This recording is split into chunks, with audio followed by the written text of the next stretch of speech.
masuala ya wanawake kuwa wapambanaji yameondoa amani kwenye ndoa nyingi sana. Haya masuala ya wanawake kuwa wapambanaji yameondoa uaminifu kwenye ndoa nyingi sana. Wanaume hawapendi mwanamke mpambanaji. Yaani huu ni ukweli. Sijui kama unanielewa.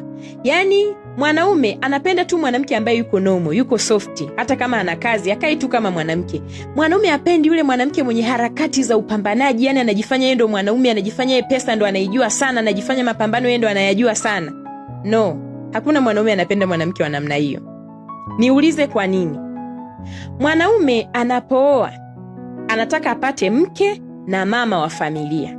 Kwa hiyo mwanaume yeyote yule huwa havutiwi na mwanamke ambaye anakuwa na ubizi wa mapambano kiasi kwamba muda wa kukaa na familia unakosekana, kiasi kwamba muda wa kufanya majukumu ya nyumbani unakosekana. Wanaume wengi sana waliwafungulia wake zao biashara kwa malengo ya kutaka wake zao tu wafanye kazi kawaida, lakini matokeo yake wanawake kwa ujuaji wao wakajifanya wapambanaji.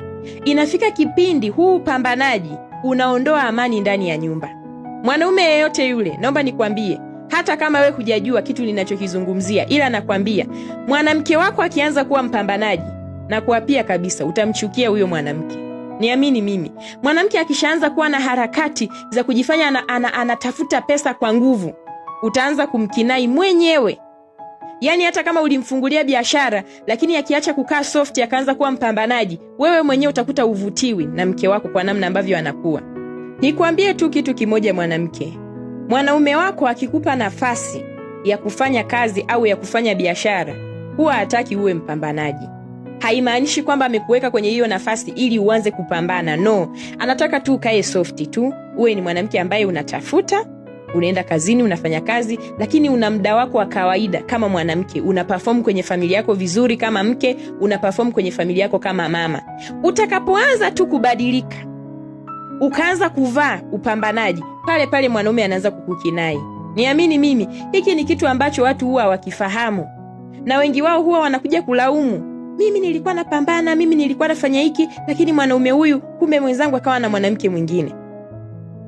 Mwanaume anapenda mwanamke softi. Hiyo tukatai tukubali. Kwa hiyo hata kama unafanya kazi, hebu kaa kwenye nafasi yako kama mwanamke. Fanya kazi kawaida. Hayo masuala ya upambanaji mwachie mwanaume apambane. We kazi yako ni kufanya tu kazi softi tu. Kama mume wako amekufungulia biashara kwamba mke wangu simamia hapa, we simamia kawaida tu. Lakini ujipe nafasi ya mwanamke wako kuonekana kwa mume wako. Jipe nafasi ya mwanaume wako kuona yuko na mwanamke. Asianze kuona kama yuko na mwanaume mwenzie. Haya masuala ya wanawake kuwa wapambanaji leo hii yameondoa hadi sauti kwa wanaume. Hawana sauti za mamlaka kwa wake zao. Inafikia mahali mwanaume sheria zake zinavunjwa na mke. Na akivunja sheria, kisingizio chake, si unajua tena mimi sasa hivi napambana. Hapo ndio wanaume wengi wanapoanzaga kukasirika. Sijui kama unanielewa. Hapo ndio wanaume wengi wanapoanzaga kuchukia. Hapo ndio wanaume wengi sana akili zao zinaanza kusensi na kuelewa kwamba kumbe mwanamke mpambanaji sio mwanamke. Hapo ndio tatizo linaingia kwenye ndoa nyingi sana. Wakati mwingine, hebu toka huko unakosema kwamba mwanaume anakuonea wivu sijui kwa sababu unashika pesa. Huo sio kweli. Sio kweli. Mwanaume kinachomkwaza ni kuona nafasi yako kama mama inakosekana kwenye familia. Nafasi yako kama mke kwake inakosekana. Ubize unazidi. Hapa ndipo wanaume wengi wanapokasirika. Leo hii kuna mwanaume alishamwekea mkewe sheria. Mke wangu, sitaki mimi saa 1 ufike nyumbani. Nataka saa 12 wewe umeshafika nyumbani. Mke anakuja nyumbani saa 2. Akiulizwa, hapana, si unajua tena mimi napambana, mimi hivi na hivi. Yani hapo tu mwanaume anaanza kukasirika. Kwa hiyo ndio maana nimekwambia, mwanaume hapendi mwanamke mpambanaji. Haimaanishi kwamba hapendi mwanamke anayefanya kazi. Hapendi mwanamke mpambanaji. Kazi anaweza tu akajisikia vizuri ukifanya, lakini unapoanza kuswitch kutoka kwenye kuwa mwanamke na kuanza kuwa mpambanaji, hapo ndipo unapoanza kumkwaza mwanaume.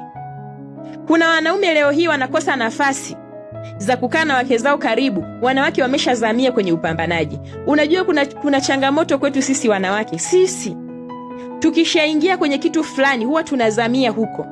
Hili nadhani wanaume wengi sana mna ushahidi nalo. Yaani kwa mfano sasa hivi nimekuwa na kazi, nasahau kila kitu. Nasahau kama mimi ni mama kwenye familia, nasahau kama mimi ni mke. Kwa hiyo mimi mawazo yangu yote kila siku ni kazi, kazi, kazi, kazi. Hapo ndio changamoto zinapoanzia. Sijui kama unanielewa. Kwa hiyo kaa ukijua hakuna mwanaume yeyote anayevutiwa na mwanamke mpambanaji. Na kama uko wewe mwanaume ambaye unasema mimi navutiwa na mwanamke mpambanaji, huyo uliye naye sio mpambanaji. Bado hajafikia kiwango hicho. Amekaa tu kama mwanamke anayefanya kazi, lakini hajaanza kuwa mpambanaji. Mpambanaji ni mtu ambaye anaanza kuwa na harakati sawa na wewe mwanaume. Yaani namna ambavyo huwa unapambana kutafuta pesa na yeye anaanza kutembea mle mle. Hapo ndio unapoanza kuchukia. Wanaume wanapenda wanawake softi. We huo ugumu wako unaojiweka kwa sababu ya kujifanya uko bize na utafutaji, utasababisha uje ulie.